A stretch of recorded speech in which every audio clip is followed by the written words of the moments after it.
Billionaire CEO invited his ex to mock her. She arrived with his secret son and turned the tables. Ladies and gentlemen, I'd like to introduce the newest member of the Hayes family legacy. The confident voice cut through the elegant murmur of the grand ballroom like a thunderclap, causing every head to turn toward the entrance where Rachel Summers stood with a poised 12-year-old boy at her side. Jackson Hayes froze mid-conversation, champagne flute suspended halfway to his lips as his eyes locked on the woman he hadn't seen in 13 years, and the boy whose features mirrored his own with unmistakable clarity. "Rachel," he managed, his voice barely audible as the blood drained from his face. "Hello, Jackson," she replied, her voice steady despite the thundering of her heart. "I believe it's time you met your son." Have you ever wondered what happens when a man's carefully constructed world collides with the truth he's spent years avoiding? This is the story of a reunion that shattered pretenses, of secrets finally brought to light, and of a boy whose existence would transform the lives of everyone in that glittering ballroom. If you've ever been underestimated, dismissed, or thought yourself powerless against someone with seemingly every advantage, this story will resonate in your soul. The most devastating weapon against arrogance isn't revenge, it's truth. I'm Mr. Harrison, and today I'm sharing the remarkable story of how a child's existence changed the course of a bitter rivalry between a tech billionaire and the woman he was determined to humiliate. The invitation had arrived 3 weeks earlier, an elegant cream envelope with the Hayes Industries logo embossed in silver. Rachel had stared at it for several minutes before finding the courage to open it, her fingers trembling slightly as they broke the seal. "Ms. Rachel Summers," the card read in flowing calligraphy. "Jackson Hayes requests the pleasure of your company at the Hayes Industries 20th Anniversary Gala." A handwritten note had been added at the bottom in the distinctive sharp script she still recognized after all these years. "For old time's sake, it would amuse me to see how far you've fallen. J." Rachel had nearly torn the invitation to pieces then and there. The audacity, the cruelty of it, inviting her to witness his triumph while reminding her of everything she had lost when she'd walked away from him. In the 13 years since their relationship had imploded, Jackson Hayes had transformed from a merely wealthy entrepreneur to one of the most powerful CEOs in the country. His face regularly appearing on business magazine covers, his name synonymous with innovation and ruthless success. Meanwhile, Rachel had rebuilt her life quietly, away from the spotlight, focusing on the one thing that mattered more than any fortune or fame: her son. Ethan had come into the kitchen as she sat contemplating the invitation, his dark hair falling across his forehead in a way that painfully echoed his father's. "Mom, what's that?" he'd asked, reaching for the orange juice in the refrigerator. Rachel had quickly slipped the invitation into a drawer. "Nothing important, just a work thing." But later that night, after Ethan had gone to bed, she'd retrieved the invitation and studied it again. The mockery in those handwritten words burned, but beneath her initial anger, a different emotion began to surface: determination. For 12 years, she had protected Ethan from the truth about his father, a man who had made it abundantly clear that children had no place in his ambitious life plan. She had never asked Jackson for money, had never used his name, had built their life through her own hard work and sacrifice. But as Ethan grew, the questions had become more frequent, more pointed. Why don't I have a dad like my friends? What was he like? Why did he leave? She had crafted careful answers, partial truths that shielded both Ethan and Jackson, one from pain, the other from responsibility he had explicitly rejected. Looking at the invitation, Rachel made a decision. Perhaps it was time for the truth. Not as an act of revenge, but as an acknowledgement of reality. Jackson Hayes had invited her to his celebration to humiliate her, to showcase his success against her presumed failure. He had no idea that her life's greatest achievement would be standing right beside her. Across town, in his penthouse office atop the gleaming Hayes Industries Tower, Jackson Hayes studied the RSVP list for his company's 20th anniversary gala with calculated precision. His finger paused on a name that had been checked off: Rachel Summers. "She actually accepted," he murmured, a cold smile playing at the corners of his mouth. "Sir." His assistant hovered nervously at his shoulder. "Is there a problem?" "Not at all, Melissa. In fact, it's perfect." Jackson leaned back in his custom leather chair, satisfaction radiating from his imposing frame.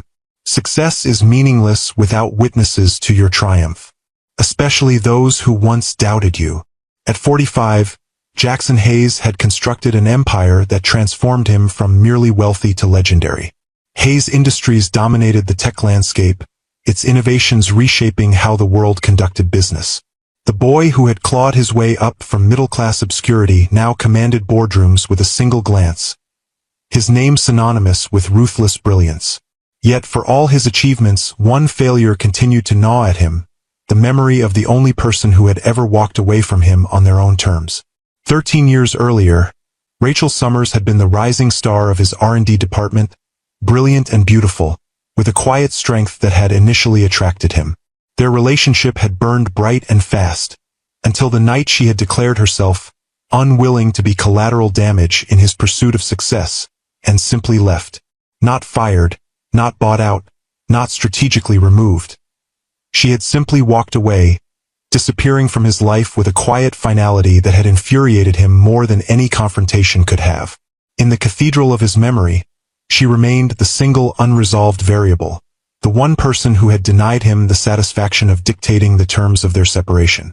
The guest list looks good otherwise, Jackson continued, handing the tablet back to his assistant. Make sure the Westbrook contingent is seated near me. I want to close that acquisition before the end of the quarter. Of course, sir.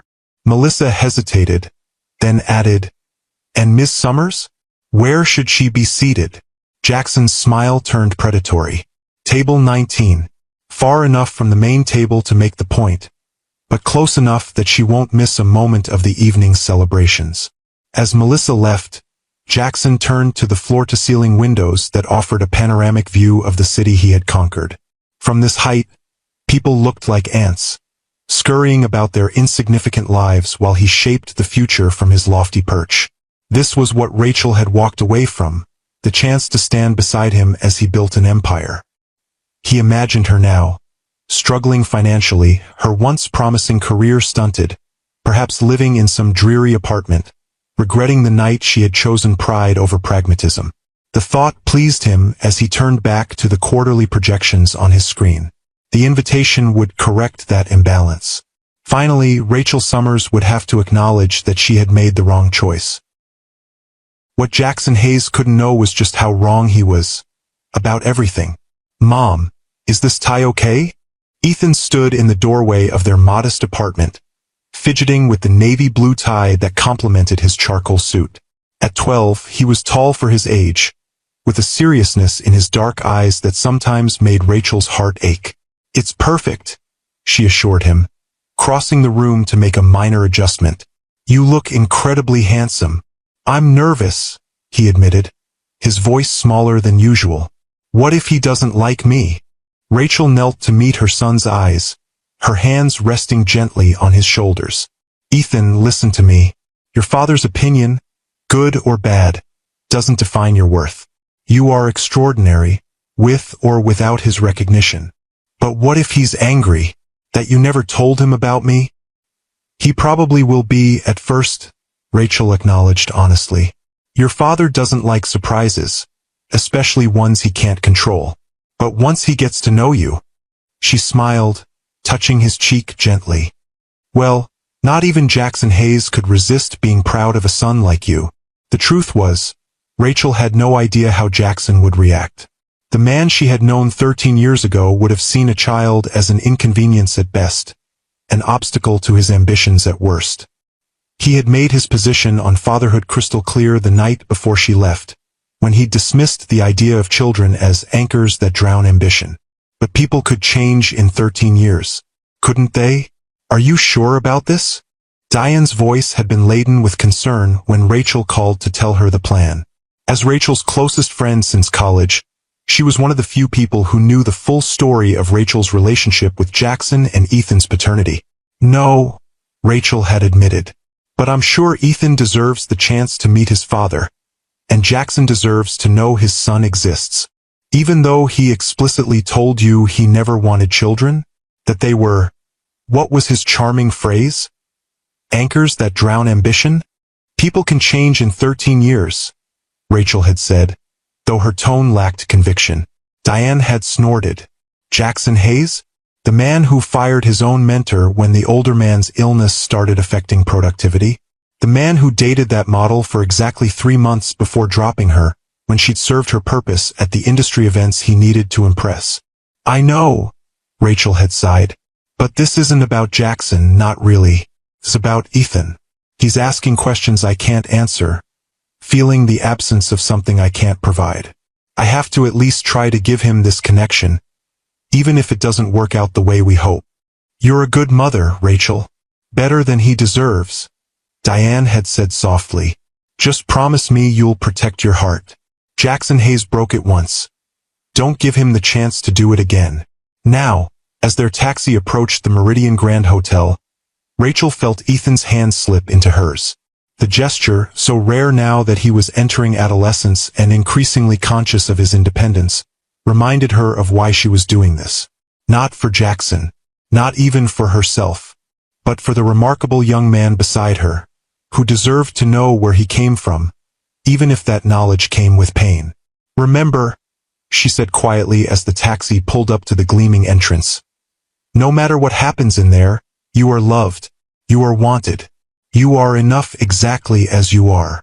Ethan nodded, squaring his shoulders in a gesture so reminiscent of his father that Rachel felt a momentary pang. Then, invitation in hand, they stepped through the grand doors and into the lion's den. If you've ever faced a moment of truth that could change everything, hit that like button. And if you believe that sometimes the most powerful thing we can do is simply show up with our authentic selves, subscribe to Timeless Love Tales with Mr. Harrison for more stories that remind us of the courage it takes to be vulnerable in a world that rewards armor. The Meridian's grand ballroom was a symphony of wealth and power, crystal chandeliers casting prismatic light over tables adorned with white orchids and silver candelabras. The city's elite in designer finery circulating with practiced ease. A string quartet played in one corner, their music a refined backdrop to the hum of influential conversations. Rachel scanned the room, her heart racing despite her outward composure. And then she saw him. Jackson Hayes stood at the center of an admiring circle, commanding attention without effort. Success had not softened him but rather honed him to a sharper edge. His jawline more defined, his gestures more precise, his smile more practiced but never reaching his eyes. Is that him? Ethan whispered, following her gaze. Yes, Rachel confirmed softly. That's your father. Something shifted in Ethan's expression. Curiosity, apprehension, and something else. A hunger for connection that Rachel recognized with both understanding and fear. This moment would change him, would change them both, in ways she couldn't fully predict. Taking a deep breath, Rachel stepped forward, Ethan at her side. As they moved through the crowd, conversations paused, heads turned. Rachel was no longer the insider she had once been in this world, but she carried herself with the quiet dignity of someone who had nothing to prove. They were halfway across the room when Jackson finally noticed the ripple of attention. His gaze swept the crowd, seeking its source, and then locked on Rachel. For a split second, his practiced mask slipped, genuine shock flashing across his features before he recovered, his expression settling into cool amusement. He excused himself from his group and moved toward them with the confident stride of a man accustomed to controlling every situation. Rachel, he said as he approached, his voice carrying just the right note of casual surprise. You actually came. How unexpected. Hello, Jackson, Rachel replied, her voice steady despite the thundering of her heart. Thank you for the invitation. His gaze flicked briefly to Ethan, dismissive at first, then sharpened with sudden interest as he registered the boy's features. The resemblance was undeniable. The same dark eyes, the same strong jawline, the same slight cleft in the chin. And who might this be? Jackson asked, his tone carefully neutral though his eyes had narrowed slightly. Rachel placed a protective hand on Ethan's shoulder. This is my son, Ethan. Ethan, this is Jackson Hayes. Your son, Jackson repeated, the words deliberate, questioning. His gaze moved between them, calculating, assessing. Yes, Rachel confirmed, meeting his eyes directly. My son. Our son. The words hung in the air between them. A truth finally spoken aloud after 12 years of silence. Around them, the nearest guests had fallen quiet, sensing the tension, straining to overhear. Jackson's face hardened, a muscle twitching in his jaw. Perhaps we should continue this conversation somewhere more private, he suggested, his tone making it clear this was not a request. Actually, Rachel replied with calm resolve, I think we're fine right here. Ethan deserves to be acknowledged openly, not hidden away as if he's something shameful. Mom, Ethan said quietly, clearly uncomfortable with becoming the center of attention. It's okay. We can talk somewhere else. His maturity in that moment, his willingness to ease a difficult situation despite his own feelings, filled Rachel with both pride and sadness. He shouldn't have to be the adult here. Of course, she conceded, squeezing his shoulder gently. If that would make you more comfortable. Jackson's gaze lingered on Ethan for a moment longer, his expression unreadable, before he turned abruptly. Follow me, he instructed, already moving toward a door at the side of the ballroom. As they followed, Rachel could feel the weight of hundreds of curious eyes on their backs, could hear the murmur of speculation rising in their wake. By morning, this encounter would be the talk of the business world, the gossip columns, the social media sphere. She had known this would happen, had prepared herself for it, but the reality was still overwhelming. Jackson led them to a small private lounge adjacent to the ballroom, closing the door firmly behind them. The room was elegantly appointed with leather sofas and a small bar, clearly designed for VIP guests needing a moment away from the main event. Sit, he directed, moving to pour himself a drink without offering them anything. Rachel and Ethan settled on one of the sofas, still side by side, still a united front. Jackson remained standing, swirling amber liquid in a crystal tumbler, his back to them for several long moments as he visibly gathered himself. When he finally turned, his expression was controlled, his posture rigid. Explain, he demanded, his gaze fixed on Rachel. I think it's fairly self-explanatory, she replied evenly. Ethan is 12 years old. I was 8 weeks pregnant when I left you. And you didn't think this information might be relevant to share? His voice was dangerously quiet. You made your position on children perfectly clear, Rachel reminded him. The night before I left, you said, and I quote, children are anchors that drown ambition. I will never sacrifice my future for the conventional trap of fatherhood. Jackson's eyes flickered with recognition of his own words, though he didn't acknowledge them directly. Instead, he turned his attention to Ethan, studying him with clinical detachment. Stand up, boy, he instructed.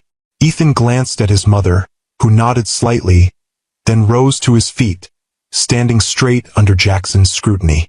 What grade are you in? Jackson asked abruptly. 8th, Ethan answered. I skipped 5th grade. A flicker of something, approval perhaps, crossed Jackson's face. Subjects. I like science and math best, Ethan said. But I'm good at most things, except art. I'm terrible at drawing. The corner of Jackson's mouth twitched, almost a smile. I was never much for art myself, he admitted, then continued his interrogation. Sports. Swimming and chess, if that counts as a sport. It counts, Jackson confirmed, circling Ethan slowly. Height and weight. 5'7", 130 pounds. Ethan replied, his discomfort with this examination evident but his composure admirable. Medical history? That's enough, Rachel interrupted, standing as well. He's not a thoroughbred you're considering purchasing, Jackson. He's a person. Your son. Jackson shot her a cold look. I'm attempting to gather basic information about a child you claim is mine. I don't claim anything, Rachel said firmly. Ethan is your biological son. If you want DNA confirmation, we can arrange that, though I think your eyes are telling you what you need to know. Jackson didn't deny this, his gaze returning to Ethan with that same calculating assessment. Why now? He asked Rachel, though his eyes remained on the boy. After 12 years of silence. Why bring him here tonight? Because you invited me, Rachel said simply. You sent that invitation to mock me, to showcase your success against my presumed failure. I came to show you that my life without you has been rich and meaningful in ways you can't measure with stock prices or profit margins. So this is revenge, Jackson concluded, his tone dismissive. No, Rachel corrected him. This is truth. Ethan has been asking about his father.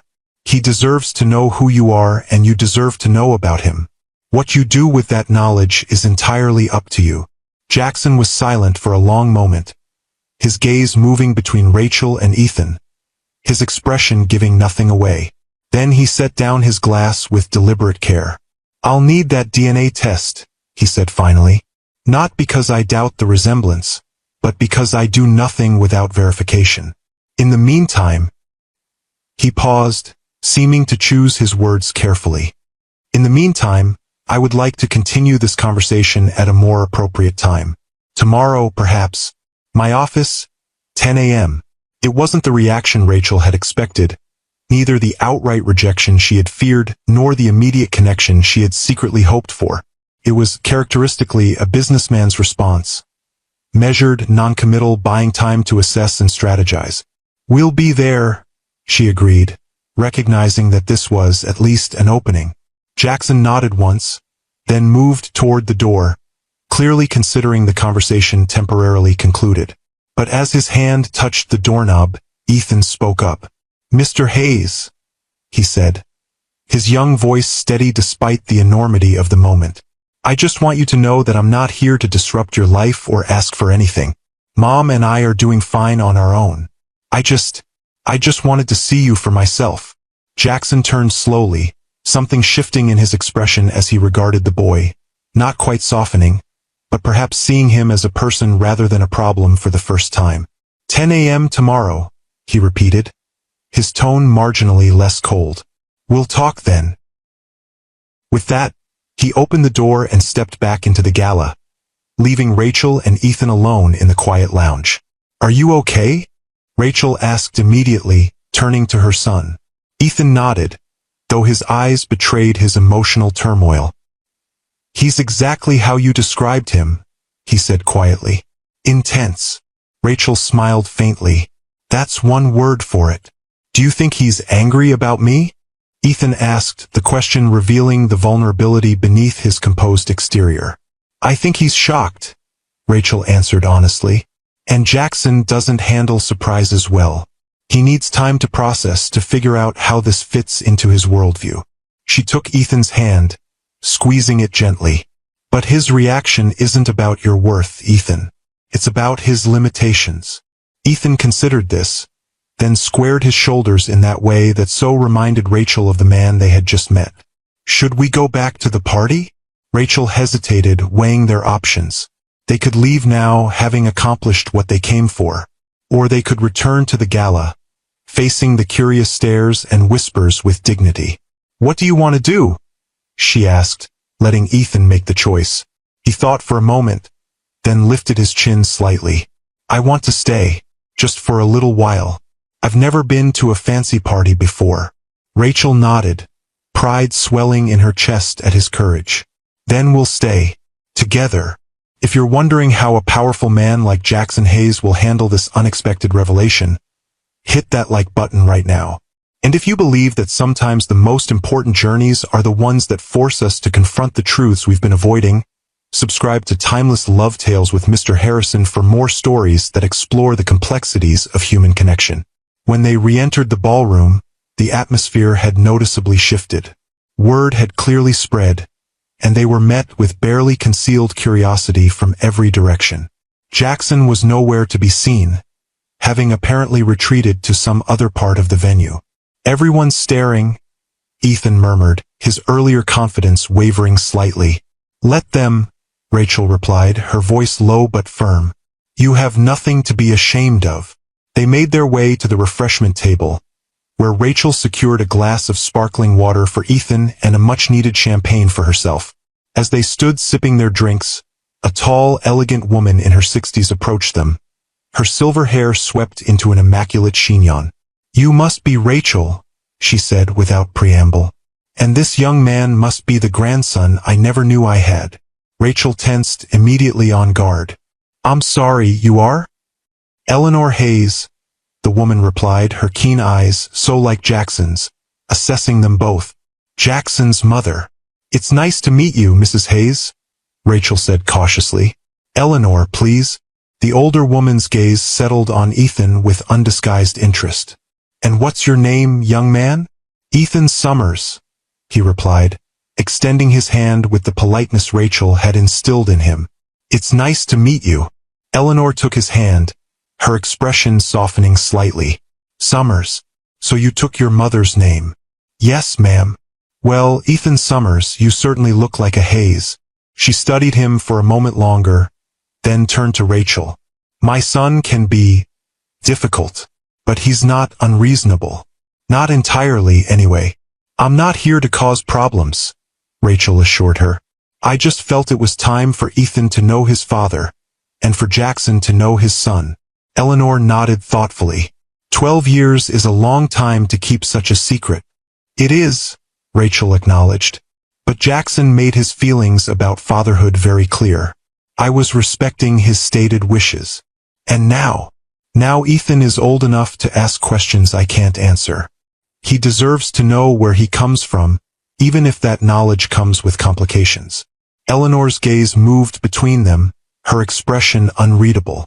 Then she reached into her evening bag and withdrew a business card. "My contact information," she said, handing it to Rachel. "Regardless of how my son handles this situation, I would like the opportunity to know my grandson." Rachel accepted the card, surprised by the gesture. "Thank you." "Don't thank me yet," Eleanor replied with a wry smile. "The Hayes family is not known for making things easy." With that, she nodded to them both and moved away, her elegant figure soon lost in the crowd. "Was that really my grandmother?" Ethan asked, his eyes wide. "Apparently so," Rachel said, still processing the unexpected encounter. "She seems nice." "She seems formidable," Rachel corrected with a small smile. "But yes, nicer than I expected." They continued their circuit of the ballroom, sampling the elaborate hors d'oeuvres and observing the glittering crowd. Rachel was acutely aware of the whispers that followed them, the speculative glances, the hastily ended conversations as they approached. But she held her head high, refusing to be intimidated by the wealth and power surrounding them. Ethan, for his part, seemed to be recovering from the initial shock of meeting his father, his natural curiosity reasserting itself as he took in the opulent surroundings. "Is this what your life was like when you were with him?" he asked as they paused by one of the enormous floral arrangements. Rachel considered the question. "Parts of it," she said finally. "The glamour, the connections, the sense of being at the center of something important. But it came with a price I wasn't willing to pay." "What price?" "Autonomy, identity, the right to have priorities that didn't align with his." She looked down at her son, his face so like his father's yet so uniquely his own. "If I had stayed, you might never have existed." Jackson was very clear about not wanting children. Ethan absorbed this, his expression thoughtful. "Do you think he'll want to know me now? After tomorrow, I mean?" Rachel wished she could offer certainty, but she had always been honest with her son. "I don't know, sweetheart. Your father is complicated. He sees the world in terms of assets and liabilities, advantages and disadvantages. He'll need time to figure out where you fit in his carefully ordered life. And if I don't fit, then that's his loss," Rachel said firmly. "Not yours." As the evening wore on, Rachel began to feel the emotional toll of the confrontation. Ethan, too, was showing signs of fatigue, his earlier excitement giving way to the natural exhaustion of a 12-year-old up well past his bedtime. "Ready to go?" she asked, noticing him stifle a yawn. He nodded, relief evident in his expression. "Yeah, it's been a lot." They were making their way toward the exit when a familiar voice called Rachel's name. Turning, she found herself face to face with Marcus Whitman, her former colleague from Hayes Industries, and one of the few people who had remained friendly after her departure. Rachel, I thought that was you, he said. His genuine warmth a stark contrast to the calculated interactions they'd experienced all evening. It's been, what, 10 years? 13, she corrected with a smile. It's good to see you, Marcus. You're looking well. Can't complain. R&D director keeps me busy but happy. His gaze shifted to Ethan, curiosity evident but tactfully restrained. And who's this young man? This is my son, Ethan, Rachel said, the simple introduction feeling inadequate after the evening's revelations. Ethan, this is Mr. Whitman. He and I used to work together. Nice to meet you, sir, Ethan said politely. Marcus's eyes widened slightly as he took in Ethan's features, the resemblance to Jackson unmistakable up close. The pleasure's mine, he replied, recovering quickly. Are you enjoying the party? It's very fancy, Ethan said diplomatically. Marcus laughed. That it is. Hayes Industries doesn't do anything by halves. He turned back to Rachel. I heard you're doing well at Meridian Tech. Their adaptive learning platform is impressive. Rachel was surprised he knew her current position. Thank you. It's been rewarding work. I'm not surprised. You were always the most innovative thinker on the team. He glanced around, then lowered his voice. Listen, if you ever want to come back to the industry proper, give me a call. We could use someone with your vision. The offer caught Rachel off guard. That's very kind of you, Marcus, but I'm happy where I am. Fair enough, but the offer stands. He handed her his card, then added with a meaningful look, whatever happens next, remember you have options. As they finally made their exit, Rachel pondered Marcus's words. Options. Something she had fought hard to create for herself and Ethan after leaving Jackson's orbit. Now, with their carefully constructed life potentially upended by tonight's revelation, those options might prove more important than ever. In the taxi heading home, Ethan leaned against her shoulder, his eyelids heavy. Mom, he murmured sleepily. Yes, sweetheart. I'm glad we went. Even if he doesn't want to know me after tomorrow. Rachel wrapped her arm around him, pulling him close. Me too. He looked at me like he was trying to solve a puzzle. Ethan continued, his voice drifting. Like I was a problem he needed to figure out. That's how your father looks at everything, Rachel said softly. It's not personal. I know. Ethan yawned. But I'm not a puzzle. I'm just me. Yes, you are, Rachel agreed, pressing a kiss to the top of his head. And that's more than enough. As the taxi wound through the late-night streets, Rachel gazed out at the city lights, her mind already turning to tomorrow's meeting. Jackson would have recovered from his initial shock by then, would have formulated a strategy, would be prepared to control the narrative. But she, too, had changed in 13 years. She was no longer the young woman who had been dazzled by his brilliance and intimidated by his intensity. She had built a life on her own terms, had raised an extraordinary child, had found strength she never knew she possessed. Whatever happened tomorrow, she was ready. The Hayes Industries headquarters dominated the downtown skyline, a gleaming tower of glass and steel that reflected Jackson's vision of modern innovation. As Rachel and Ethan approached the imposing entrance the next morning, she felt a familiar flutter of anxiety in her stomach. Nervous? Ethan asked, surprisingly perceptive as always. A little, she admitted with a small smile. It's been a long time since I've been here. Me too, Ethan joked, trying to lighten the mood. About 12 years, give or take. Rachel laughed despite her nerves, grateful for her son's attempt at humor. True enough. The security desk was staffed by a stern-faced guard who checked their IDs with meticulous care before issuing visitor badges. Mr. Hayes is expecting you, he said, his tone suggesting this was unusual. Melissa will escort you up. Melissa turned out to be the same assistant who had hovered nervously as Jackson added Rachel's name to the gala guest list. She greeted them with professional courtesy, though her eyes lingered curiously on Ethan as she led them to a private elevator. Mr. Hayes is in his office, she explained as the elevator ascended smoothly to the top floor. He's cleared his morning schedule. Rachel nodded, unsurprised that Jackson would approach this meeting with the same focused attention he gave to any significant business matter. That was how he operated, total commitment to the task at hand, whether launching a new product line or confronting an unexpected son.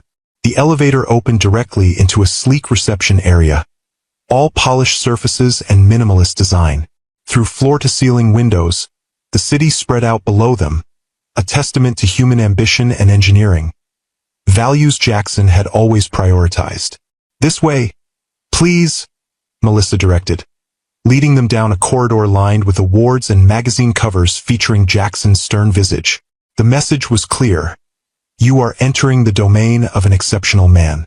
She stopped before an imposing door of dark wood, knocked once, and then opened it without waiting for a response. "Ms. Summers and Ethan are here, Mr. Hayes." "Send them in," came the familiar voice, controlled and authoritative. Rachel placed a reassuring hand on Ethan's shoulder as they entered the sanctum of Jackson Hayes. The office was exactly as she would have expected, spacious and meticulously organized, with a massive desk positioned to command both the room and the spectacular view. Jackson stood beside it, dressed in an impeccably tailored suit, his posture rigid. "Thank you for coming," he said formally, as if they were there for a business meeting rather than a life-altering conversation. "Please sit." 2 chairs had been positioned before his desk, creating a dynamic that placed him in the position of authority. Rachel recognized the subtle power play but chose not to comment as she and Ethan took their seats. Jackson remained standing for a moment longer, his gaze fixed on Ethan with that same analytical intensity he had displayed the night before. Then, seemingly coming to a decision, he moved around the desk and took the chair opposite them. "I've arranged for a DNA test," he began without preamble. "The technician will be here at 11 to collect samples." "That's fine," Rachel agreed, having expected this. "Though I think we both know what the results will show."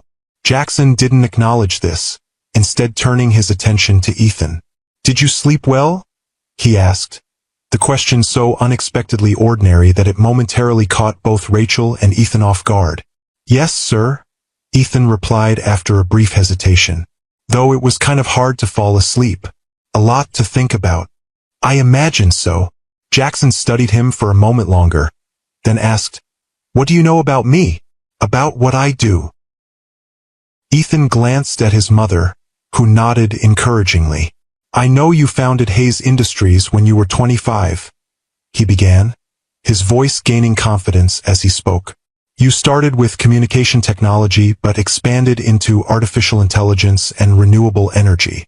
Your adaptive learning algorithms revolutionized how computers process information, and your clean energy initiatives have reduced carbon emissions by significant percentages in the cities where they've been implemented." Jackson's eyebrows rose slightly, clearly impressed by the boy's knowledge. "Your mother told you all this?" "Some of it," Ethan acknowledged. "I researched the rest myself. I was curious. About you. About where I came from." Ethan met Jackson's gaze directly, a hint of challenge in his young eyes. "Mom always said I got my interest in technology from you." Something flickered across Jackson's face. Surprise, perhaps, or an emotion less easily categorized. "And what else did your mother tell you about me?" "That you're brilliant but intense. That you see solutions where other people see only problems. That you don't compromise easily." Ethan paused, then added with quiet honesty, "That you didn't want children because you thought they would hold you back." Jackson's gaze shifted to Rachel, a flash of accusation in his eyes. "You told him that?" "I told him the truth," Rachel replied evenly, "in age-appropriate ways as he grew. I never demonized you, Jackson. I simply explained your priorities as you expressed them to me. And yet you kept his existence from me for 12 years. You made your position on fatherhood abundantly clear," Rachel reminded him. "I was respecting your stated wishes. By making a unilateral decision about my child?" "Our child," Rachel corrected firmly. "And yes, at the time, it seemed the kindest choice for everyone involved." Jackson's jaw tightened, but before he could respond, Ethan spoke up. "It's not Mom's fault," he said, his young voice steady despite the tension in the room. She was protecting both of us. Me from rejection, and you from something you said you didn't want. Jackson stared at the boy, clearly taken aback by his maturity and insight. You speak very well for your age, he observed after a moment. Mom says I've been negotiating since I could talk. Ethan replied with a small smile. She says I get that from you too. Again, that flicker of something indefinable crossed Jackson's face. He leaned back in his chair, his posture marginally less rigid. Tell me about your science project, he said abruptly. The one that might qualify for the regional competition. Ethan's face lit up, his natural enthusiasm breaking through the tension. It's a solar energy converter with an adaptive efficiency algorithm, he explained, his hands moving animatedly as he described the technical details. Most solar panels lose efficiency when conditions aren't optimal, but my design includes a microprocessor that adjusts the collection parameters based on real-time environmental data. As Ethan continued his explanation, growing more confident with each sentence, Rachel watched Jackson's face. The businessman's mask was slipping, replaced by genuine interest and, could it be, a hint of pride. He asked pointed questions that demonstrated his grasp of the technology, and Ethan responded with a technical fluency that belied his 12 years. The prototype is small, of course, Ethan was saying, but the principles could be scaled up for commercial applications. The real innovation is in the algorithm, not the hardware. Software over hardware, Jackson murmured. That's been a guiding principle at Hayes Industries for the past decade. I know, Ethan said. I read your interview in Tech Innovator last year. You said, hardware is finite, but software is limited only by imagination. Jackson looked genuinely surprised. You read my interviews? Ethan nodded, suddenly self-conscious. Sometimes, when I could find them online. A silence fell over the room, heavy with unspoken emotions. Rachel could see Jackson processing, recalibrating, adjusting his worldview to accommodate this new reality. A son who had been following his career from afar, studying his words, seeking connection even in absence. I have a lab, Jackson said finally. Here in the building. State-of-the-art equipment, some of it not even on the market yet. He hesitated, then added, Would you like to see it? Ethan's eyes widened. Really? If your mother approves? Jackson added, glancing at Rachel with an expression that was part challenge, part genuine request. Rachel considered the offer. Part of her wanted to refuse, to protect Ethan from potential disappointment if Jackson's interest proved fleeting. But the hope in her son's eyes made the decision for her. That would be fine, she agreed, as long as I can come along. Of course, Jackson said, rising from his chair with renewed energy. Melissa can reschedule my 11 o'clock. The DNA technician can wait. As they followed Jackson through the corridors of Hayes Industries, Rachel noticed the subtle shift in his demeanor. The rigid control had loosened slightly, replaced by a focused enthusiasm she remembered from the early days of their relationship, when he would spend hours showing her his latest innovations. Employees they passed looked startled to see their CEO personally escorting visitors, especially a child who bore such a striking resemblance to him. Whispers followed in their wake, but Jackson seemed oblivious, his attention fixed on their destination. The lab was everything he had promised. A vast space filled with cutting-edge technology, workstations equipped with tools Rachel had only read about in industry publications, prototypes of devices that wouldn't reach the market for years.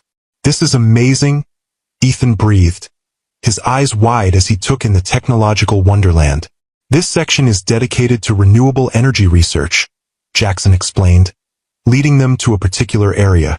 We're working on next-generation solar technology that sounds remarkably similar to what you described. For the next hour, Jackson guided them through the lab, explaining projects and introducing Ethan to key researchers, who looked bemused but quickly warmed to the boy's intelligent questions. Rachel hung back slightly, watching the interaction with a mixture of emotions she couldn't quite name. There was joy in seeing Ethan so engaged, so clearly in his element among the technology and innovation. There was pride in how well he handled himself, how articulately he expressed his ideas to these accomplished scientists. But there was also a twinge of something else. Not quite fear, not quite sadness, but a recognition that something fundamental was shifting, that the careful balance of their life was being recalibrated. "Your son has a remarkable mind," a voice said beside her. Rachel turned to find an older man in a lab coat observing Jackson and Ethan, who were deep in conversation with a young engineer about energy storage solutions. "Thank you," she replied. "The resemblance is striking," the man continued. "Not just physically, but in how he thinks. That same ability to see connections others miss." He glanced at her curiously. "May I ask how long you've been back in Jackson's life?" "We're not. It's complicated," Rachel said, unsure how to explain the situation to a stranger. The man nodded understandingly. "It usually is with Jackson. I'm Dr. Alan Foster, by the way. I've been with Hayes Industries since the beginning." "Rachel Summers," she introduced herself, recognition dawning. "You were Jackson's mentor at MIT." "Indeed I was," Dr. Foster confirmed with a smile.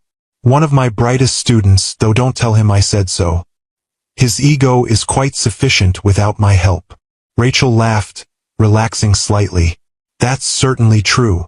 Dr. Foster's expression grew more serious as he continued to observe Jackson and Ethan. "I've never seen him like this with a child before," he remarked. "He usually avoids them at company functions, treats them as inconvenient distractions. Ethan is." Rachel hesitated, unsure how much to reveal. "His son," Dr. Foster finished for her. "You don't need to confirm it. The evidence is right in front of me, and I've known Jackson long enough to recognize his features in that boy's face." He smiled gently at her surprise. "Don't worry, I'm not one for gossip." "Thank you," Rachel said, grateful for his discretion. "He's different with the boy," Dr. Foster observed. "More present, less guarded. It's refreshing." Rachel followed his gaze, seeing what he meant. Jackson's usual calculated precision had given way to something more genuine as he explained a complex piece of equipment to Ethan. His hands moving animatedly, his expression open in a way she hadn't seen in years. "I should get back to my work," Dr. Foster said, checking his watch. "It was a pleasure meeting you, Miss Summers. And may I say, whatever the circumstances, that young man is a credit to your parenting." As he walked away, Rachel felt a surge of gratitude for the unexpected kindness. In this temple to Jackson's success, she had expected to feel diminished, judged for the modest life she had built away from his world of wealth and influence. Instead, she found herself standing taller, secure in the knowledge that whatever else happened, she had raised a son who could hold his own in any environment. Eventually, Jackson glanced at his watch and reluctantly announced that they should return to his office. "The DNA technician will be waiting," he explained, though his tone suggested the test now seemed more a formality than a necessity. As they made their way back, Ethan walked slightly ahead with one of the younger researchers who had offered to show him a particular prototype, leaving Rachel and Jackson momentarily alone. "He's extraordinary," Jackson said quietly, his eyes fixed on Ethan's retreating figure. "Yes, he is," Rachel agreed. "You've done well with him." The simple acknowledgement, free from his earlier accusatory tone, caught Rachel by surprise. "Thank you," she said after a moment. "That means a lot." Jackson was silent for several steps, then asked, "Why didn't you ever ask me for money? Child support? Anything? Would you have given it without strings attached?" Rachel countered. "Without demanding control? Without making it a transaction?" His silence was answer enough. "That's why," she said simply. "I wanted Ethan to grow up free to become himself, not a project or an extension of your ambitions." Jackson's jaw tightened, but he didn't deny her assessment. "And now? What do you want now?" "I want what's best for Ethan," Rachel replied honestly. "He's curious about you, about where he comes from. He deserves the chance to know his father, if that's something you're willing to offer." "And if I am? Willing, that is." Rachel met his gaze directly. "Then we figure it out. One step at a time." They had reached his office, where a woman in a medical coat was waiting with equipment for the DNA test. The procedure was quick and clinical. Cheek swabs for both Jackson and Ethan, carefully labeled and sealed in the woman's presence. Results will be available in 3 days, she informed Jackson as she packed up her supplies. Expedite it, he instructed. I want them tomorrow. Yes, Mr. Hayes, she replied, unsurprised by the demand. In Jackson's world, even science could be accelerated by sufficient application of money and influence. After she left, an awkward silence fell over the office. The morning's exploration of the lab had created a temporary bridge, but now reality reasserted itself. They were still 3 people navigating uncharted territory, with 12 years of absence and unspoken truths between them. What happens next? Ethan asked, giving voice to the question hanging in the air. Jackson considered this, his expression thoughtful rather than calculating for perhaps the first time since they'd arrived. That depends, he said finally. What would you like to happen next? The question, directed at Ethan rather than Rachel, acknowledged the boy's agency in a way that surprised and pleased her. Ethan seemed equally surprised, taking a moment to gather his thoughts before responding. I'd like to get to know you, he said simply. Not just as Jackson Hayes CEO, but as my father. The last words came out hesitantly, testing unfamiliar territory. Something shifted in Jackson's expression. A softening around the eyes, a slight relaxation of his perpetually rigid posture. I think that could be arranged, he said, his tone carefully neutral though his eyes betrayed more complex emotions. Perhaps you could come back to see more of the lab, or we could have dinner. The 3 of us, he added, glancing at Rachel to include her in the invitation. I'd like that, Ethan said, a cautious smile lighting his face. As would I, Rachel agreed, recognizing the significance of the moment. This wasn't Jackson taking control or dictating terms. This was him taking a tentative step toward connection, toward something he had explicitly rejected 13 years ago. Good. Jackson nodded, seeming almost relieved. I'll have Melissa coordinate with your schedule. As they prepared to leave, Jackson walked them to the elevator, an unexpected courtesy that didn't go unnoticed by the employees they passed. At the elevator doors, he hesitated, then extended his hand to Ethan. It was illuminating meeting you, Ethan, he said formally, though his eyes conveyed more than his words. Ethan shook the offered hand, his smaller one engulfed by his father's. You too, Mr. Hayes. Jackson, he corrected, the concession significant. You can call me Jackson. For now. The implied future progression hung in the air between them as the elevator doors closed, carrying Rachel and Ethan back down to the bustling lobby. Well, Rachel said as they stepped out into the bright midday sunshine. That went differently than I expected. He liked my project, Ethan said, a note of wonder in his voice. He really understood it. Of course he did, Rachel replied with a smile. He's one of the most brilliant minds in technology, just like his son. Ethan absorbed this, his expression thoughtful. Do you think he'll really want to see me again, after the DNA test? Rachel considered the question carefully. I think so, she said finally. I saw something in him today that I haven't seen in a very long time. A genuine connection, not just calculation. He's different than I imagined, Ethan admitted as they walked toward the subway station. Less scary, I guess. Still intense, but not as cold as I thought he'd be. Your father is a complicated man, Rachel said. He built walls around himself a long time ago, walls that helped him succeed in business but made real connections difficult. But you, she smiled, touching Ethan's cheek gently. You might be the one person who can reach past those walls. If you've ever witnessed the power of truth to transform even the most guarded heart, hit that like button. And if you believe that sometimes the most unexpected connections can lead to the most profound growth, subscribe to Timeless Love Tales with Mr. Harrison for more stories that remind us of the courage it takes to be vulnerable in a world that rewards armor.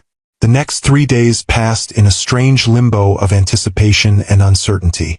Rachel tried to maintain their normal routine. Work, school, homework, dinner. but there was an undeniable current of tension running beneath the surface of their lives. Ethan checked his phone constantly, though he tried to hide it, and Rachel found herself doing the same, both of them waiting for word from Jackson. On the third day, as Rachel was preparing dinner, her phone rang with an unknown number. Her heart jumped as she answered, "Hello, Ms. Summers, this is Melissa Chun, Mr. Hayes' assistant." The woman's voice was professionally neutral. "Mr. Hayes would like to invite you and Ethan to dinner tomorrow evening at 7. At his residence, not a restaurant. He feels it would offer more privacy." The invitation to Jackson's home rather than a public venue was significant. A gesture of inclusion rather than a business meeting. "That would be fine," Rachel agreed. "Please tell him we accept." "Excellent. A car will pick you up at 6:30. Mr. Hayes has the address." After hanging up, Rachel called out to Ethan, who was working on homework in his room. "That was Jackson's assistant. He's invited us to dinner tomorrow night. At his home." Ethan appeared in the doorway, his expression a mixture of excitement and apprehension. "Did they get the DNA results?" "She didn't say, but I assume so." Rachel studied her son's face. "Are you nervous?" "A little," he admitted. What if he doesn't like what he found out?" Rachel crossed the room and pulled him into a hug, something he had been allowing less frequently as he edged toward adolescence. "The DNA test will only confirm what we already know, that you're his biological son. But whether he chooses to be a father to you, that's about him, not you. Remember that." Ethan nodded against her shoulder, then pulled back with the self-consciousness of a 12-year-old. "What should I wear? To his house, I mean." The question was so ordinary, so charmingly age-appropriate amid the extraordinary circumstances, that Rachel had to smile. "Something nice but comfortable. Maybe your blue button-down and khakis. Not too formal? Not too casual. Just right," she assured him, recognizing his desire to make a good impression. "Now help me finish dinner. These potatoes won't peel themselves." The next evening, precisely at 6:30, a sleek black car pulled up in front of their apartment building. The driver, a professionally courteous man in a dark suit, opened the door for them with a polite nod. "Ms. Summers, Mr. Summers. Mr. Hayes is expecting you." The drive took them through progressively more affluent neighborhoods until they reached an exclusive enclave of modern mansions set back from the street behind security gates. The car turned into a private drive, where a guard checked their names against a list before allowing them to proceed. "Wow," Ethan murmured as the house came into view. A stunning contemporary structure of glass, steel, and stone that seemed to rise organically from the landscaped grounds. "He lives here alone?" "As far as I know," Rachel replied, feeling suddenly self-conscious about their modest apartment. She had never been to this house. During their relationship, Jackson had lived in a luxury condo downtown, already impressive but nothing like this monument to success. The car stopped at the front entrance, where Jackson himself waited rather than a butler or housekeeper. He was dressed more casually than they had seen him before. Dark jeans and a charcoal sweater that softened his usual corporate armor. "Welcome," he said, his tone formal but not cold. "Thank you for coming." He led them through a soaring entryway into a home that reflected his personality in every detail. Sleek, modern, meticulously organized, with cutting-edge technology seamlessly integrated into the design. Yet there were surprising touches of warmth. A crackling fire in a stone hearth, comfortable seating arranged for conversation rather than just aesthetic appeal. Even a few carefully chosen pieces of art that added color to the minimalist palette. "Your home is beautiful," Rachel offered, breaking the slightly awkward silence. "Thank you." Jackson gestured toward the living area. "Please make yourselves comfortable. Dinner will be ready shortly." As they settled onto a plush sofa, Rachel noticed Ethan taking in every detail of his father's home, his eyes wide with curiosity. Jackson, too, seemed to be observing Ethan, his gaze thoughtful rather than analytical for once. "Would you like something to drink?" Jackson asked. "Water, juice, soda for Ethan? Wine for you, Rachel?" "Water is fine for me," Rachel replied. "Juice, please," Ethan said. "If you have it. Apple or orange?" Apple, please. The mundane exchange felt surreal in its normalcy, as if they were any family gathering for a casual dinner rather than virtual strangers navigating a life-altering revelation. Jackson returned with their drinks, then took a seat across from them, his posture less rigid than it had been in his office but still carrying the inherent alertness that defined him. "I received the DNA results this morning," he said without preamble, his direct approach unchanged despite the more casual setting.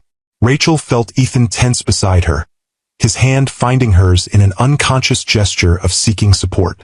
"The results confirm what was already visually evident," Jackson continued, his gaze moving between them. "Ethan is my biological son."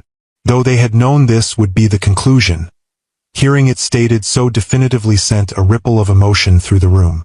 Rachel squeezed Ethan's hand reassuringly, waiting for Jackson to continue. "I've spent the past 3 days thinking about what this means," he said, his tone measured. "About my responsibilities, about what role I should play in Ethan's life moving forward." "And," Rachel prompted when he paused. Jackson's gaze fixed on Ethan.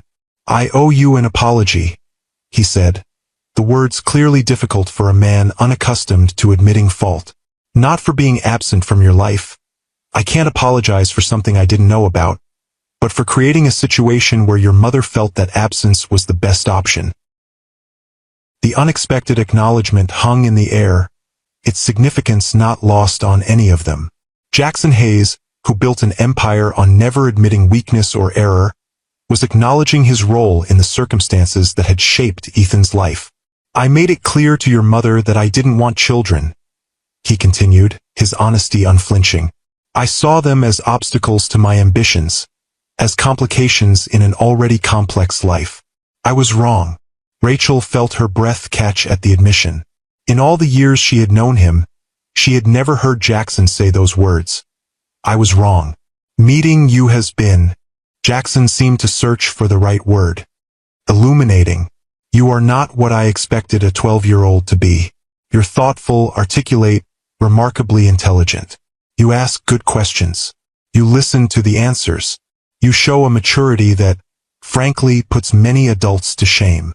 Ethan straightened slightly under the praise, his expression a mixture of pleasure and caution, as if afraid to fully trust this unexpected validation.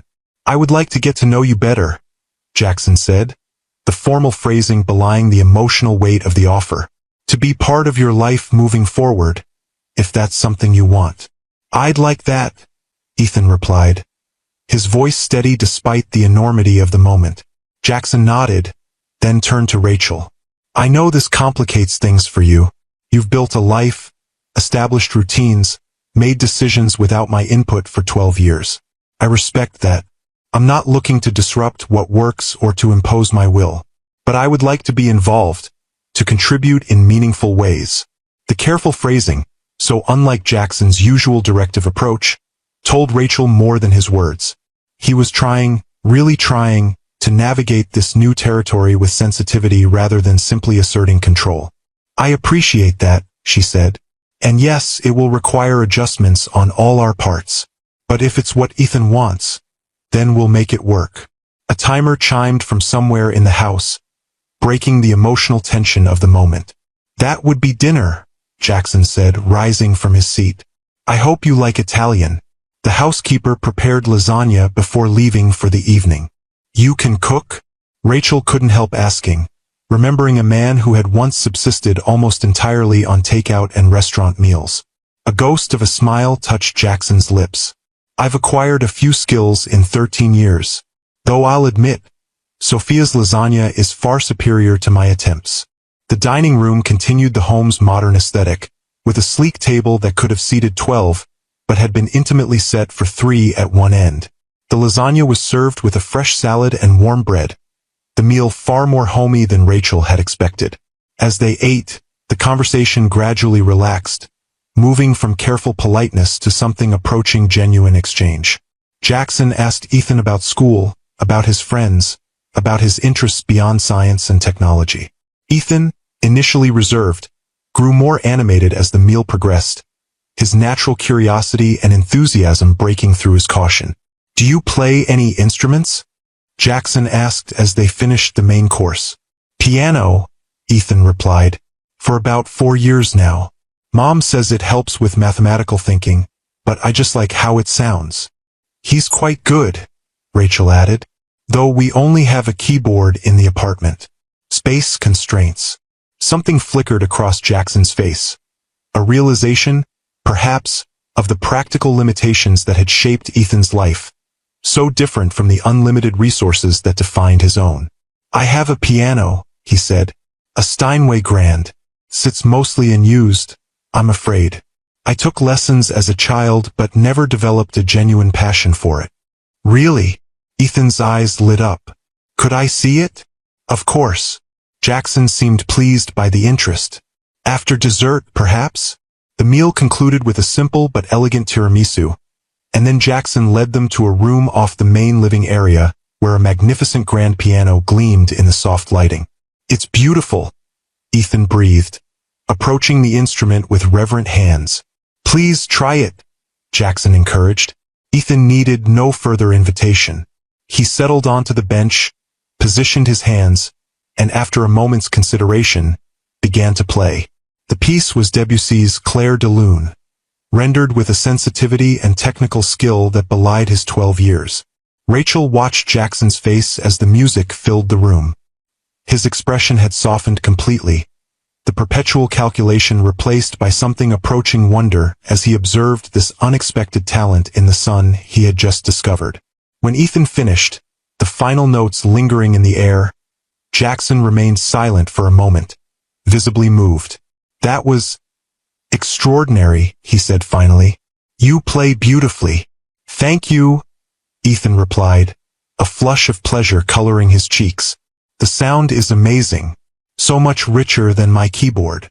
You should play here whenever you like, Jackson said, the offer spontaneous and genuine. This piano deserves to be played by someone who appreciates it. The invitation hung in the air, significant in its implications. Not a one-time visit but an ongoing connection. A standing welcome in his home. I'd like that, Ethan said simply. As the evening drew to a close, Jackson walked them to the waiting car, the same driver having returned at a prearranged time. At the door, he hesitated, clearly navigating unfamiliar emotional territory. I'd like to see you again soon, he said to Ethan. Perhaps this weekend? We could visit the Science Center. They have a new exhibit on quantum computing that might interest you. That sounds great. Ethan agreed, his earlier caution now tempered with genuine enthusiasm. Jackson turned to Rachel. If that works for your schedule? It does, she confirmed, appreciating his consideration. Saturday would be best. Saturday it is. Jackson nodded, then added with careful formality. Thank you both for coming tonight. It was important to me. As the car pulled away, Rachel noticed Ethan looking back at the house, at the solitary figure of Jackson Hayes standing in the doorway, watching them leave. He seems different, Ethan observed. Less scary than at the office. I think he's trying, Rachel said. This is all new territory for him. For all of us, Ethan pointed out with his characteristic insight. Rachel smiled, wrapping an arm around his shoulders. Yes, for all of us. The following weeks established a tentative rhythm to their evolving relationship. Saturday outings became a regular occurrence. The Science Center, as promised, followed by a robotics competition, a university lecture on artificial intelligence that Jackson thought might interest Ethan, even a baseball game when Jackson discovered Ethan's fondness for the local team. Rachel accompanied them on these outings initially, serving as both buffer and bridge between father and son. But as their comfort with each other grew, she occasionally stepped back, allowing them time to develop their own relationship without her mediation. He asked about you today, Ethan reported after returning from a visit to Jackson's research facility. About your work at Meridian Tech. Oh, Rachel tried to sound casual, though she was surprised by Jackson's interest in her professional life. What did he want to know? About your adaptive learning platform. He said it sounded innovative. Ethan hesitated, then added, he asked if you were happy there, if they appreciated your contributions. The questions revealed more than perhaps Jackson had intended. A lingering awareness of her capabilities, perhaps even a recognition of opportunities lost when she had walked away from Hayes Industries. "And what did you tell him?" Rachel asked, curious about her son's perception. "I told him you love the work but get frustrated sometimes because they don't have the resources to implement all your ideas." Ethan shrugged. Just the truth. The truth. Such a simple concept, yet so transformative in its application. The truth of Ethan's existence had disrupted Jackson's carefully ordered world, had forced him to reconsider priorities he had held immutable for decades. And now, the truth of Rachel's professional situation, innocently reported by their son, seemed to have sparked something in Jackson's strategic mind. 3 days later, Rachel received an unexpected call from Marcus Whitman, the R&D director who had approached her at the gala. "Rachel, I hope I'm not interrupting," he began when she answered. "Not at all, Marcus. What can I do for you? I'm calling about an opportunity one think might interest you." His tone was professional but friendly. Hayes Industries is establishing a new division focused on educational technology, adaptive learning platforms, personalized curriculum development, accessibility tools for students with different learning styles. It's right in your wheelhouse. Rachel's pulse quickened. "That sounds fascinating, but before you say anything," Marcus interrupted gently, "I want to be clear that this is coming from me, not Jackson. He doesn't know I'm calling you." "He doesn't." Rachel was genuinely surprised. "No. He mentioned your work at Meridian in passing, and I did some research on my own. Your innovations in adaptive learning algorithms are impressive, Rachel. We need someone with your vision to lead this initiative." "As what exactly?" "Division Director," Marcus replied without hesitation. "Full autonomy, competitive salary, resources to build your team from the ground up. This would be your project to shape." The offer was tempting, more than tempting. It represented everything Rachel had wanted professionally, but had been unable to achieve at Meridian due to budget constraints and institutional caution. "I appreciate the offer, Marcus, but given the personal complications, I understand your concerns," he acknowledged. "But consider this, Hayes Industries is a large company. You would report to me, not directly to Jackson. Your professional relationship could remain separate from your personal one." "Could it, though?" Rachel questioned. "This is Jackson Hayes we're talking about. He likes to control everything in his orbit." Marcus chuckled. "The Jackson Hayes of 13 years ago, absolutely. But he's different lately. More willing to delegate, less insistent on micromanaging every detail. The board has noticed. The executive team has noticed." He paused meaningfully. "People are saying fatherhood agrees with him." The observation caught Rachel off guard. "Fatherhood? Is that what people are saying?" "Word travels fast in corporate circles," Marcus confirmed, "especially when it involves someone as high-profile as Jackson Hayes. But that's not why I'm calling. I'm calling because you're the right person for this position, personal complications notwithstanding." "I'll need to think about it," Rachel said, her mind already racing with possibilities and concerns. "Of course. Take your time." Marcus paused, then added, "But not too much time. We're looking to announce the division launch next month." After hanging up, Rachel sat at her kitchen table, turning the unexpected offer over in her mind. Working at Hayes Industries again, but this time on her own terms, with resources and authority she had only dreamed of at Meridian. It was professionally irresistible, but personally, the complications were significant. How would it affect Ethan to have both parents working at the same company? How would it impact the delicate balance they were establishing in their three-way relationship? And most importantly, could she trust that Jackson had truly changed enough to respect her professional autonomy? That evening, after Ethan had gone to bed, Rachel called the one person whose perspective she trusted implicitly. "He did what?" Diane exclaimed when Rachel explained the situation. "Jackson Hayes is trying to get you back into his company?" "That's just it," Rachel clarified. "According to Marcus, Jackson doesn't know about the offer. This is coming from R&D, not the executive suite." "And you believe that?" Diane's skepticism was evident even through the phone. "I'm not sure," Rachel admitted. "It would be very like the old Jackson to orchestrate something like this behind the scenes. But also, he has been different lately. With Ethan, certainly, but even with me. Less controlling, more, I don't know, collaborative. People don't change that fundamentally," Diane cautioned. "Especially not men like Jackson Hayes." "Don't they?" Rachel found herself playing devil's advocate. "Becoming a father has changed him. I've seen it happening over these past weeks. He's still intense, still brilliant, still demanding. But there's a new dimension there. A capacity for connection I never thought he possessed." Diane was quiet for a moment. "You're not falling for him again, are you?" "No," Rachel said quickly, perhaps too quickly. "This is about a professional opportunity, not a personal reconciliation." "If you say so." Diane's tone suggested she wasn't entirely convinced. "Just be careful, Rachel. You've built a good life for yourself and Ethan. Don't let Jackson Hayes disrupt that unless you're absolutely sure it's the right move." The warning was fair, Rachel acknowledged as they ended the call. She had worked hard to establish independence after leaving Jackson, had constructed a life defined by her own choices rather than his influence.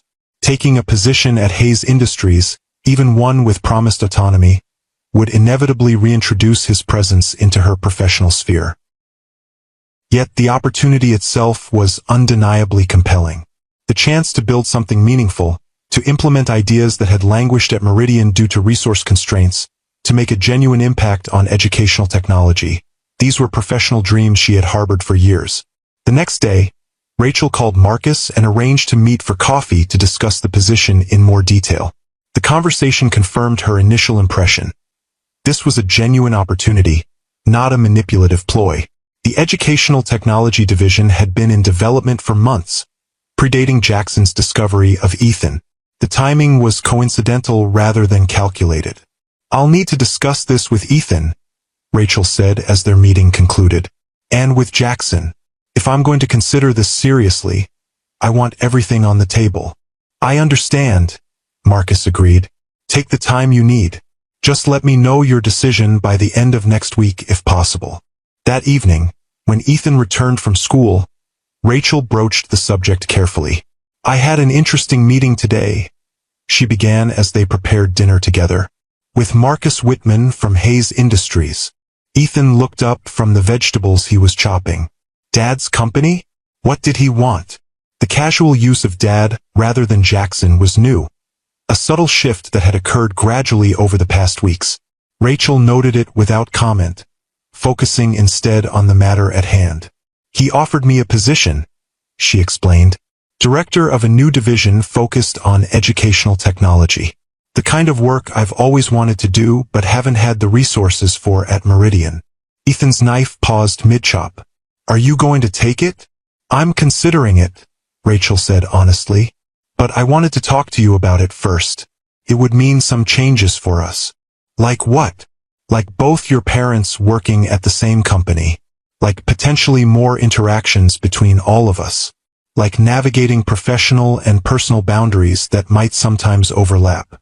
Ethan considered this, his expression thoughtful. "Would you be working directly with Dad?" "No, I'd report to Marcus. But it's Jackson's company, so there would inevitably be some interaction."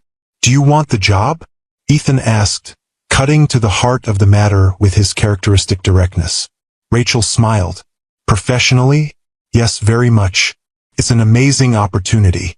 But I'm concerned about the personal complications." "Because of your history with Dad?" "Partly that," Rachel acknowledged. "And partly because we've just started finding our balance as whatever we are now. Co-parents, I suppose. I don't want to disrupt that if it's working for you." Ethan resumed chopping, his movements precise. "I think you should take it," he said after a moment. "If it's what you really want to do. Dad seems different now. Less controlling, I guess. And you've always said we shouldn't make decisions based on fear." The wisdom in his young voice brought a lump to Rachel's throat. "When did you get so smart?" she asked, ruffling his hair affectionately. "Must be genetic," he replied with a grin. The next step was more daunting. discussing the opportunity with Jackson himself. Rachel arranged to meet him for coffee the following day, choosing a neutral location rather than his office or home. He arrived precisely on time, dressed more casually than his office attire but still impeccably put together. "Is everything all right with Ethan?" he asked immediately, concern evident in his voice. "Ethan's fine," Rachel assured him. "I wanted to talk to you about something else. A professional matter." Jackson's expression shifted from concern to curiosity as he took the seat across from her. "I'm listening." "Marcus Whitman has offered me a position at Hayes Industries," Rachel said, deciding directness was the best approach. Director of the new Educational Technology Division. If Jackson was surprised, he hid it well. His expression remained neutral as he asked, "And what did you tell him?" "That I needed to think about it, and that I wanted to discuss it with you before making a decision." "Why?" The question was simple but loaded.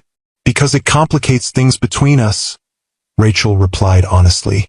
"Because I need to know if you can truly separate our personal history from a professional relationship.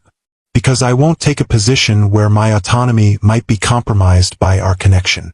Jackson was quiet for a moment, his fingers tapping thoughtfully against his coffee cup. "Marcus didn't tell me he was approaching you," he said finally. "Though I can't say I'm entirely surprised. Your work at Meridian has been impressive, despite their limited resources." "You've been following my work?" Rachel couldn't hide her surprise. A slight smile touched his lips. "I make it a point to stay informed about innovations in all technology sectors. Your adaptive learning platform caught my attention even before." He hesitated. "Before Ethan." The admission was unexpected, a reminder that their professional connection had always been genuine, even when their personal one had fractured. "To answer your question," Jackson continued, his tone measured, "yes, I believe I can separate our personal history from a professional relationship. I'm not the same man I was 13 years ago, Rachel. Discovering Ethan has changed perspectives I thought were immutable." "In what way?" Rachel pressed, needing more than vague assurances. Jackson considered the question with characteristic thoroughness. "I've built my life and my company on the principle that control equals success," he said finally. "The more variables I could manage, the more certain the outcome. It was effective in business, but it made genuine connections impossible." He met her gaze directly. "I'm learning, through Ethan, that some of the most valuable things in life can't be controlled or engineered. They can only be experienced, appreciated, nurtured." The insight was so unexpected, so contrary to the Jackson Hayes she had known, that Rachel found herself momentarily speechless. "If you take the position," he continued into her silence, "you would report to Marcus, not to me. Your division would have the same autonomy as any other at Hayes Industries. I would not interfere with your professional decisions or use our personal connection to influence company matters. And if we disagree, professionally, then we disagree as colleagues sometimes do. We find a resolution through the established channels, not through personal leverage." He leaned forward slightly. "I want you to take the position because you're the right person for it, Rachel. Not because of Ethan, not because of our history, but because your vision for educational technology aligns with where Hayes Industries needs to go." His sincerity was compelling, but Rachel had learned caution where Jackson Hayes was concerned. "I'll need those assurances in writing," she said, "as part of my employment contract." Rather than being offended, Jackson nodded approvingly. "A prudent request. I'll have legal draft the appropriate clauses." The conversation shifted then to more specific aspects of the position, resources, team structure, development timelines. As they talked, Rachel found herself slipping into the familiar rhythm of professional exchange with Jackson, the intellectual connection that had initially drawn them together reasserting itself, without the complications of their past romantic entanglement. "You've thought about this a lot," she observed as he outlined his vision for the Educational Technology Division. "This isn't just a new profit center for Hayes Industries, is it?" "No," Jackson admitted. "It's something more personal. Watching Ethan these past weeks, seeing how his mind works, how he absorbs and processes information, it's made me think about education differently. about the potential to create tools that adapt to individual learning styles, that make knowledge accessible to every child, not just those who fit the traditional model. The passion in his voice was genuine, a far cry from the calculated business decisions that had defined his career. This was something new, a vision driven by personal connection rather than market analysis. That's exactly what I've been trying to do at Meridian, Rachel said, unable to hide her excitement. But with limited resources and institutional resistance to innovation. At Hayes Industries, you would have neither limitation, Jackson promised. Full funding, complete creative control, the best team you can assemble. The offer was professionally irresistible. But personally, Rachel still had reservations. I need to think about it, she said as their meeting concluded. To consider all the implications, not just the professional ones. Of course, Jackson nodded, respecting her caution. Take the time you need. The position will remain open until you decide. As they parted ways outside the coffee shop, Rachel found herself watching Jackson walk toward his waiting car, struck by how much had changed between them in such a short time. The man who had once been the center of her world, then her greatest regret, was now something else entirely. Not quite a friend, more than a co-parent, a complex figure in her life whose role was still evolving. The decision to accept the position at Hayes Industries didn't come in a single moment of clarity, but rather through a series of smaller realizations over the following days. Conversations with Ethan, who remained supportive of the idea. A final meeting with Marcus to clarify reporting structures and division autonomy. A careful review of the employment contract, which included the specific protections Rachel had requested. But perhaps most influential was the observation of Jackson with Ethan during their weekend outings, which Rachel had continued to occasionally join. The change in Jackson was subtle but undeniable. A genuine interest in Ethan's thoughts and feelings, a willingness to listen rather than direct, a capacity for connection that she had never believed him capable of developing. If he could change in such fundamental ways as a father, perhaps he could truly honor his promise to respect her professional autonomy as well. 1 week after her coffee meeting with Jackson, Rachel called Marcus to accept the position. 2 weeks after that, she gave notice at Meridian Tech. And 1 month to the day after Jackson's gala, where their carefully separated lives had collided so dramatically, Rachel Summers walked into Hayes Industries as the Director of Educational Technology. Not as Jackson Hayes' ex-partner, not as Ethan's mother, but as a professional in her own right, there to build something meaningful on her own terms. The transition wasn't without challenges. There were whispers, of course, speculation about her relationship with the CEO, curiosity about the son who occasionally visited the building after school, questions about whether her rapid rise to director level was merit-based or influenced by personal connections. Rachel met these challenges with the quiet dignity that had become her hallmark, letting her work speak for itself. And speak it did. Within 3 months, her division had developed a prototype adaptive learning platform that outperformed anything on the market. Within 6 months, they had secured partnerships with 3 major school districts for pilot programs. Within a year, Hayes Educational Technology was being hailed as a revolutionary force in the industry. Throughout this professional evolution, their personal relationship continued to develop as well. Jackson remained actively involved in Ethan's life, their weekend outings expanding to include school events, science competitions, even ordinary family dinners at Rachel's apartment, where the Billionaire CEO learned to appreciate the simple pleasure of takeout pizza and board games. "He's different with you too," Eleanor Hayes observed during one of her now regular visits with her grandson. "More human, somehow. Less the machine he became after his father died."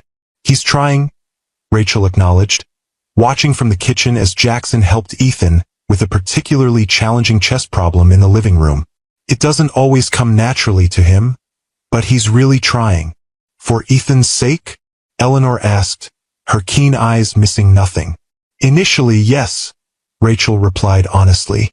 "But I think he's discovering that connection has its own rewards, separate from any strategic advantage." Eleanor nodded thoughtfully. "You know, when he first told me about Ethan, about you coming to the gala, I expected a very different outcome. Jackson has never handled surprises well, especially ones that challenge his control." "What changed, do you think?" Rachel asked, genuinely curious about the older woman's perspective. Eleanor considered the question, her gaze still fixed on her son and grandson. I think, perhaps for the first time in his adult life, Jackson encountered something he wanted more than control. She turned to Rachel with a knowing smile. Or someone, rather. Two someones. The implication hung in the air between them, neither confirmed nor denied as Rachel turned back to preparing dinner. The truth was, she wasn't entirely sure herself what Jackson wanted. What she wanted, what might be possible between them now that they were different people than they had been 13 years ago. What she did know was that the cruel invitation meant to mock her had instead opened a door to something none of them had anticipated. A chance for healing, for connection, for the creation of something that resembled a family, unconventional though it might be. If you've ever had life take an unexpected turn that led to growth you never anticipated, hit that like button. And if you believe that sometimes our greatest challenges can become our most profound opportunities, subscribe to Timeless Love Tales with Mr. Harrison for more stories that remind us of the transformative power of truth and courage. 6 months after Rachel joined Hayes Industries, the company hosted its annual charity gala, a more meaningful event than the anniversary celebration where their story had begun. As Rachel prepared in her modest apartment, now upgraded to a slightly larger unit in a better neighborhood, a practical decision, she insisted, not influenced by Jackson's subtle hints about school districts. She found herself reflecting on how dramatically their lives had changed. "Mom," Ethan called from his room. "Is this tie okay with this shirt?" Rachel smiled at the echo of their conversation before the fateful gala 6 months earlier. "Let me see," she called back. Ethan appeared in her doorway, looking startlingly grown up in his suit, the months of knowing his father having added a new confidence to his bearing. At nearly 13 now, he stood almost to her shoulder, his features increasingly reminiscent of Jackson's, though softened by Rachel's influence. "You look very handsome," she assured him, making a minor adjustment to his tie. "Very grown up. Dad says I should start learning about the Foundation's work," Ethan said, a hint of pride in his voice. "He says philanthropy is as important as business success." "He's right," Rachel agreed, surprised and pleased by this evidence of Jackson's evolving values. The man she had known 13 years ago had viewed charity primarily as a tax strategy and PR opportunity, not as a genuine responsibility. The doorbell rang, signaling Jackson's arrival to escort them to the event. Unlike the previous gala where Rachel and Ethan had arrived as unexpected guests, tonight they would attend openly as... what exactly? Family was still too defined a term for what they were becoming. But something more than co-parents, more than colleagues, more than people connected only through their shared love for a remarkable boy. Jackson stood at the door in a perfectly tailored tuxedo, his commanding presence softened by the genuine smile that greeted them. "You both look wonderful," he said, his appreciation evident as his gaze lingered on Rachel in her elegant emerald gown. "You clean up pretty well yourself," she replied with a smile, accepting the small box he extended toward her. "A token of appreciation," he explained as she opened it to reveal a delicate silver bracelet. "For the Educational Technology Division's success." The board was impressed with the quarterly results. The gift was thoughtfully professional rather than personally intimate, a careful balance they had maintained in the months since she had joined Hayes Industries. "It's beautiful," Rachel said, allowing him to fasten it around her wrist. "Thank you. I have something for you too, Ethan," Jackson added, producing a small velvet pouch. Though it's less conventional. Ethan opened the pouch to find a chess piece, a knight carved from polished obsidian. "It's amazing," he said, examining the intricate details. "But why just one piece?" "It's the start of a set," Jackson explained. "I thought we could build it together, one piece at a time as you master new strategies." The thoughtfulness of the gift, tailored so specifically to Ethan's interests and their developing relationship, brought a warmth to Rachel's heart that she hadn't expected. "Ready to go?" Jackson asked, glancing at his watch. "As major donors, we should arrive before the general guests." The casual "we" wasn't lost on Rachel, a subtle acknowledgement of their evolving status as a unit, however unconventional. The charity gala was held at the same venue as the anniversary celebration that had changed their lives 6 months earlier. But this time, as they entered the grand ballroom together, there were no shocked whispers, no scandalized stares. Instead, they were greeted with respectful nods, warm smiles, the acceptance of the social circle that had initially been so stunned by Ethan's existence. "Miss Summers," Eleanor Hayes approached, elegant as ever in midnight blue. "And my handsome grandson. You both look wonderful." "Thanks, Grandma," Ethan replied, accepting her embrace with the ease of familiarity that had developed through their regular Sunday brunches. "Mother," Jackson acknowledged with a nod that contained more warmth than Rachel had ever seen him display toward his formidable parent. "You're looking well. Amazing what regular contact with one's family can do for one's health," Eleanor replied dryly, her sharp wit unchanged despite the softening of their relationship. As the evening progressed, Rachel observed the subtle but significant changes in how Jackson moved through the room. Still commanding, still respected, but somehow more connected to those around him. He introduced Ethan with evident pride, not as an heir or a legacy but as a person of value in his own right. He acknowledged Rachel's professional contributions to Hayes Industries without any hint of condescension or ownership. "He's different," Marcus observed, joining Rachel at the edge of the room as she watched Jackson and Ethan in conversation with a group of board members. "The whole company feels it. More collaborative, less autocratic. The Jackson Hayes of 2 years ago would never have greenlit half the initiatives we're pursuing now." "People can change," Rachel said, surprising herself with the conviction in her voice, "when they have reason enough." Later, as the formal dinner concluded and the dancing began, Jackson approached her with an unexpected question. "Would you dance with me?" he asked, extending his hand with a formality that acknowledged the significance of the request. Rachel hesitated only briefly before accepting. As they moved onto the dance floor, his hand resting lightly at her waist, she was struck by the strange circularity of their journey, from lovers to strangers to something new that had yet to be fully defined.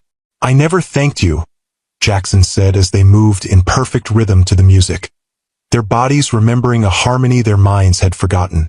"For what?" "For bringing Ethan to the gala that night. For having the courage to show me what I didn't know I was missing." His gaze was direct, unguarded in a way she had rarely seen. "You could have kept him from me forever. I would never have known." "He deserved to know his father," Rachel said simply. "And you deserved to know your son. Even though I explicitly said I never wanted children, that they were, what was my charming phrase? Anchors that drown ambition?" Rachel smiled at the echo of Diane's skeptical questions from months ago. "People can change in 13 years. Some things don't," Jackson replied, his voice dropping slightly as he drew her incrementally closer. "Some things just get buried under ambition and fear and the illusion of control." The implication hung between them, neither acknowledged nor denied as they continued their dance, watched by their son who observed them with the thoughtful expression that had become his hallmark. Later that night, as their car pulled up to Rachel's apartment building, Jackson walked them to the door as had become his custom. Ethan, exhausted from the evening's excitement, said his goodbyes quickly and disappeared inside to get ready for bed. "Thank you for a lovely evening," Rachel said, lingering in the doorway. "Thank you for a remarkable 6 months," Jackson countered, his expression more open than she had seen it since their early days together. "For giving me the chance to know Ethan. For showing me that success can be measured in more than market share and profit margins." The sincerity in his voice touched something in Rachel that she had thought long buried, a recognition of the connection that had initially drawn them together, now tempered by experience and maturity. "Good night, Jackson," she said softly, not quite ready to explore what that recognition might mean. "Good night, Rachel." He hesitated, then added, "I'll call tomorrow about Ethan's science competition next weekend." "He'd like that," she replied. "He's nervous about presenting to the judges." "He'll be brilliant," Jackson said with absolute confidence. "He always is." As she closed the door behind him, Rachel leaned against it for a moment, reflecting on the journey that had brought them to this point. The invitation that had been meant to mock her had instead opened a door to something none of them had anticipated. A chance for healing, for connection, for the creation of something that resembled a family, unconventional though it might be. The future remained unwritten, the exact nature of their relationship still evolving. But one thing was certain.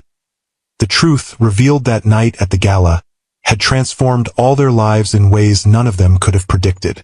Jackson had discovered the joy of fatherhood he had once rejected. Ethan had found the connection to his origins that he had craved.